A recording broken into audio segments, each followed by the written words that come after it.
1971లో బంగ్లాదేశ్ పాకిస్తాన్ నుంచి విడిపోవాలని కోరుకున్నప్పుడు ఒక భారీ యుద్ధమే నడిచింది బంగ్లాదేశ్ పాకిస్తాన్ మధ్య. అప్పుడు Indian army, Indian soldiers, Indian ప్రభుత్వం కంప్లీట్ గా సపోర్ట్ ఇచ్చి బంగ్లాదేశ్ ఒక డెమోక్రటిక్ కంట్రీగా ఏర్పడాలనుకుంటుంది, ఇస్లామిక్ కంట్రీగా కాదు అనేటువంటి అంశాన్ని అర్థం చేసుకుని ఒక సెపరేట్ డెమోక్రటిక్ కంట్రీగా పోరాడుతుంది. కాబట్టి దానికి సపోర్ట్ గా ఇండియాకి సంబంధించినటువంటి ఆర్మీ, ఆర్మీలో క్రిస్టియన్స్ ఉండొచ్చు, ముస్లిమ్స్ ఉండొచ్చు, హిందూస్ ఉండొచ్చు, వీళ్ళందరూ కూడా వెళ్ళి చాలా చక్కగా ఆ రెండు దేశాల మధ్య అంటే ఎంతో మంది ఇండియాకి సంబంధించినటువంటి సోల్జర్స్ చచ్చిపోయారు. ముస్లిం సోల్జర్స్ అనండి, క్రిస్టియన్ సోల్జర్స్ అనండి, హిందూ సోల్జర్స్ కూడా చాలా దారుణంగా చచ్చిపోయారు.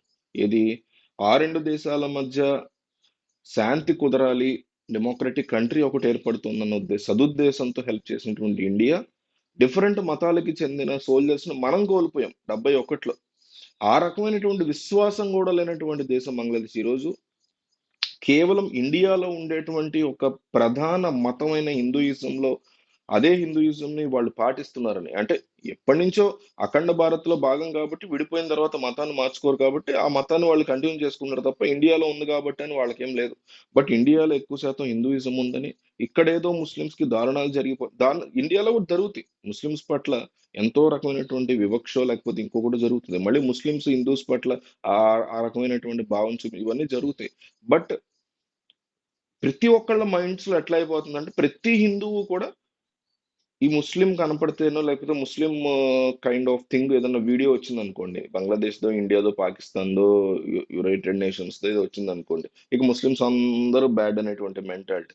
అట్లా ఎలా అయితే ఇండియన్ హిందూస్ అనుకుంటారో, ఇండియన్ ముస్లిమ్స్ కూడా హిందూకి సంబంధించి ఏదైనా రాగానే ఇదిగో వీళ్ళందరూ ఇలా అనేటువంటి ఒక మెంటాలిటీ క్రియేట్ చేశారు ఈ కాంగ్రెస్ బీజేపీ పార్టీలు కలిసి ఓవర్ ద డెకేడ్స్.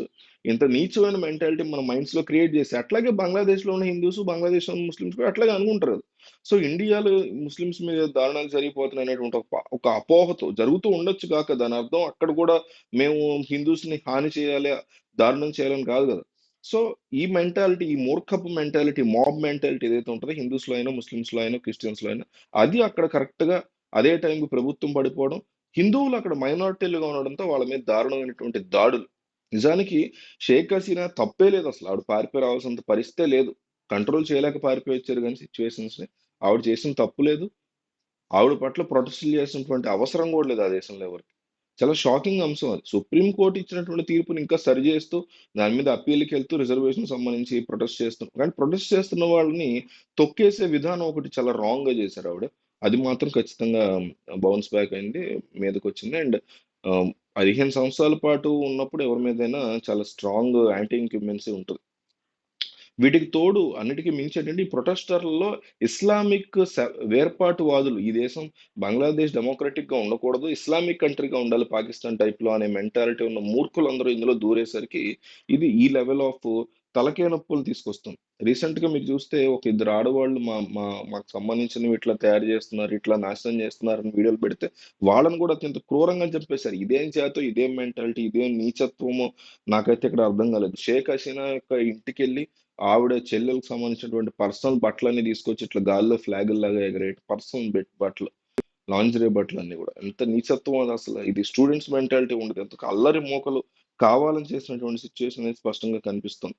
ఇంకో పక్క యుఎస్ఏ బ్యాకప్ తోనే ఇవన్నీ చేస్తున్నారు. ఏషియన్ కంట్రీస్ మీద ఫుల్ గ్రిప్ ఉండాలని పాకిస్తాన్ లో కానీ, నేపాల్లో కానీ, బంగ్లాదేశ్ లో కానీ ఈ రకమైన సిచ్యువేషన్స్ యుఎస్ బ్యాకప్ ఉంది, వెనకాల హోల్డ్ ఉంచుకోవడానికి గొడవలు సృష్టిస్తున్నారనే ఆరోపణ ఉంది. ఈ దేశ స్వతంత్రం రావడానికి మజ్బూర్ రెహమాన్, షేక్ హసీనా తండ్రి, ఆయన ఎంతో కష్టపడి ఈ దేశానికి ఆ విముక్తి కల్పించాలి అనేటువంటి ఇదితో చాలా కష్టపడి ఇవన్నీ చేస్తే ఆయన ఒక జాతిపితలా చూస్తారు అక్కడ. కానీ అలాంటి వ్యక్తి యొక్క కూతురు షేక్ హసీనాను వాళ్ళు ట్రీట్ చేసినటువంటి విధానం కానీ ఇవన్నీ చాలా తప్పుగా, హిందువులు కనిపిస్తే చాలు వాళ్ళ మీద దాడులు చేయాలి అనే విధంగా మూర్ఖత్వంగా చేయటం. నాకు ఇక్కడ ఒక అంశాన్ని నేను లేవనెత్తదలుచుకున్నా. ఓకేనా, చాలా సింపుల్ లాజిక్ చెప్తా. ఇప్పుడు పాలస్తీన్ లో ఆబ్వియస్లీ ముస్లిం వర్గాల మీద ఇజ్రాయెల్ సంబంధించినటువంటి వాళ్ళు దాడులు చేస్తూ ఉంటారు. ఇజ్రాయెల్ ఎక్కువ శాతం క్రిస్టియన్స్, పాలస్తీన్ ఎక్కువ శాతం ముస్లిమ్స్ ఉంటారు. ఇటేపు క్రిస్టియన్స్ ఉంటారు, అటేపు ముస్లిమ్స్ ఉంటారు, కానీ మైనారిటీస్ గా ఉంటారు, వీళ్ళు మెజారిటీస్ గా ఉంటారు. సో అట్లా జరుగుతున్నప్పుడు పాలస్తీన్ గురించి చాలా మంది బాధపడుతుంటారు. అట్లా జరగకూడదు, అట్లా జరగకూడదు అని. ఇండియన్ ముస్లిమ్స్ కానీ, లేకపోతే ఇండియన్ క్రిస్టియన్స్ కానీ, ఇప్పుడు ఇండియన్ ముస్లిమ్స్ ఉన్నారు. పాలస్తీన్ మీద ఏ రకమైనటువంటి దాడి జరగకూడదని వాళ్ళు రోడ్డు మీదకి వచ్చి వాళ్ళు ఇచ్చేస్తూ ఉంటారు. నేనేమంటానంటే, దాని తర్వాత బంగ్లాదేశ్ మ్యాటర్‌కి వస్తా. నేనేమంటానంటే, పాలస్తీన్‌లో ముస్లిమ్స్ మీద ఏమీ జరగకూడదని ఇండియన్ ముస్లిమ్స్ చేయడం డెఫినైట్‌లీ అప్రిషియబుల్. ఏ వ్యక్తుల మీద కూడా జరగకూడదు. సరే వాళ్ళ కమ్యూనిటీ మీద జరుగుతుంది. కమ్యూనిటీ బేస్డ్‌గా జరుగుతుంది. ముస్లిం అయితే జరుగుతుంది. ఇప్పుడు ఎట్లయితే బంగ్లాదేశ్‌లో హిందూ అయితే జరుగుతుందో, అప్పుడు ముస్లిం అయితే జరుగుతుంది. కాబట్టి డెఫినైట్‌లీ దాని గురించి వాళ్ళు శాంతిగా ఉండాలి. వాళ్ళకేం కాకూడదని కోరుకోవడం తప్పులేదు. అయితే ఇప్పుడు ఇజ్రాయెల్ సంబంధించినటువంటిది ఇక్కడ క్రిస్టియన్ వర్సెస్ ముస్లింగా మారింది కాబట్టి, అంటే దానికి ముందు ఇజ్రాయెల్ మీద వాళ్ళు దాడి చేయడం కావచ్చు, ఇజ్రాయెల్ ఎన్నో సంవత్సరాలుగా పాలస్తీన్ పెడుతున్న టార్చర్లు కావచ్చు, ఇవన్నీ ఉన్నాయి. It's debatable thing. వీళ్ళదే తప్పని చెప్పలేం. బట్ అల్టిమేట్ గా చిన్న పిల్లలు ప్రాణాలు కోల్పోతున్నారు, ఆడవాళ్ళు ప్రాణాలు కోల్పోతున్నారు ఎక్కడైనా. అది అర్థం చేసుకోవాలి. సో నా పాయింట్ ఏంటంటే, పాలస్తీన్ మీద ఆ రకమైన దాడులు జరుగుతున్నప్పుడు క్రిస్టియన్స్ అందరూ కలిసి మేము ఈ దాడులను ఖండిస్తున్నాము. అది ఏ మతం అయినా సరే, క్రిస్టియన్ మెజారిటీ ఉన్నటువంటి దేశం చేస్తున్నటువంటి దాడి కాబట్టి పాలస్తీన్ మీద మేము దాన్ని ఖండిస్తున్నాము అని ఎందుకు మాట్లాడరు? ఇండియన్ వాళ్ళు కావచ్చు, వరల్డ్ వైడ్ ఉండేటువంటి క్రిస్టియన్స్ కావచ్చు. అది యాజ్ ఏ కంట్రీతో పాటు యాజ్ ఎ రిలీజియన్ కూడా అక్కడ డివిజన్ వచ్చింది కాబట్టి డెఫినెట్లీ ఎందుకు బాధ్యత తీసుకోరు అనేది నా క్వశ్చన్. అంటే వాళ్ళకి సంతోషమేనా ఇట్లా చేయటం ముస్లిమ్స్ ఒకటి? సేమ్ టైం ఇజ్రాయెల్ మీద ఈ పాలస్తీన్‌కి సంబంధించినటువంటి హమాస్ తీవ్రమైనటువంటి దాడులు చేసి, అంటే బోర్డర్స్ లో సైనికుల స్థావరాల మీద దాడులు చేయడం గురించి కాదు. ఇన్ జనరల్ గా పౌరుల మీద దాడి చేసింది. ఇది హమాస్ రీసెంట్ గా. అందువల్లే ఇజ్రాయెల్ ఆ లెవెల్లో కౌంటర్ అటాక్ అక్టోబర్ లో జరిగిన దానికి. సో అలాంటి సిచ్యువేషన్ లో హమాస్ చేసింది తప్పు అని ఎవరైతే పాలస్తీన్ ఈరోజు సపోర్ట్ చేస్తున్నారో, అలాగే వరల్డ్ వైడ్ ఎవరైతే సపోర్ట్ చేస్తారో ముస్లిమ్స్ కానీ ఇంకొకళ్ళు కానీ, దాన్ని కూడా రోడ్ల మీదకి వచ్చి దాని మీద కూడా ఎందుకు ఖండన చేపట్టరు? అట్లా చేపట్టడం వల్ల అవతల ఎవరైతే ఇట్లాంటి తీవ్రమైనటువంటి పౌర సమాజం మీద దాడి చేస్తున్నారో, వాళ్ళు దాడి చేస్తున్న వాళ్ళకి బలం కోల్పోయినట్టు అవుతది కదా! ఇప్పుడు హమాస్ దాడి చేస్తుంది. ముస్లిమ్స్ అందరి తరఫునో, పాలస్తీన్ ప్రజల తరఫునో చేస్తుంది. దాన్ని పాలస్తీన్ ప్రజల వైపు నుంచి, ఈ ప్రపంచవ్యాప్తంగా ఉన్న ముస్లిం వర్గం నుంచి ఒక ఖండన, ఒక తీవ్రమైనటువంటి ఖండన. ముస్లిం ముల్లాలంటారు వాళ్ళు, మౌలాలంటారు వాళ్ళు గాని, లేకపోతే ఉంటారు గదా! పెద్దలు, మత పెద్దలు వాళ్ళ దగ్గర నుంచి వరల్డ్ వైడ్ ఎందుకు రాదు? అట్లాగే ఇజ్రాయెల్ చేస్తున్నప్పుడు క్రిస్టియన్ సమాజం నుంచి ఎందుకు రాదు? అట్లాగే బంగ్లాదేశ్‌లో ఈ రకమైనటువంటి హిందూ సమాజం మీద దాడి జరుగుతున్నప్పుడు, ఇండియాలో ఉండేటువంటి ముస్లిం సమాజం గాని, బంగ్లాదేశ్‌లో ఉన్న ముస్లిం సమాజం, ముఖ్యంగా ఇండియాలో ఉండే ముస్లిం సమాజం ఎందుకు దాని గురించి ఇది తప్పు, ఈ రకంగా జరగడం మేము ఖండిస్తున్నాము. మేము ముస్లి బంగ్లాదేశ్‌లో ఉన్న ప్రతి ముస్లింని మేము కోరుకుంటున్నాము. ఇట్లాంటివి చేయడం కరెక్ట్ కాదని మేము తెలియజేస్తున్నాం వాళ్ళకని ఎందుకు కండెమ్ చేయరు వాళ్ళు? అట్లాగే ఇంకొక దేశంలో ముస్లిమ్స్ మీద తీవ్రమైనటువంటి దాడి హిందువుల ద్వారా జరుగుతుంది అనుకుందాం. మరి హిందూ మెజారిటీ ఉండి ఆహ్, మైనారిటీ ముస్లిమ్స్ ఉంది ఇండియాలోనే కాబట్టి సరే ఇండియాలోనే జరుగుతుంది అనుకుందాం. అలాంటి టైంలో ఇండియాలో ఉన్నటువంటి హిందూస్ అందరూ కూడా మేము దీన్ని ఖండిస్తున్నాం అనేదాన్ని ఎందుకు చెప్పరు? అంటే రిలీజియన్స్ పరంగా మిమ్మల్ని డివైడ్ చేసేసారు.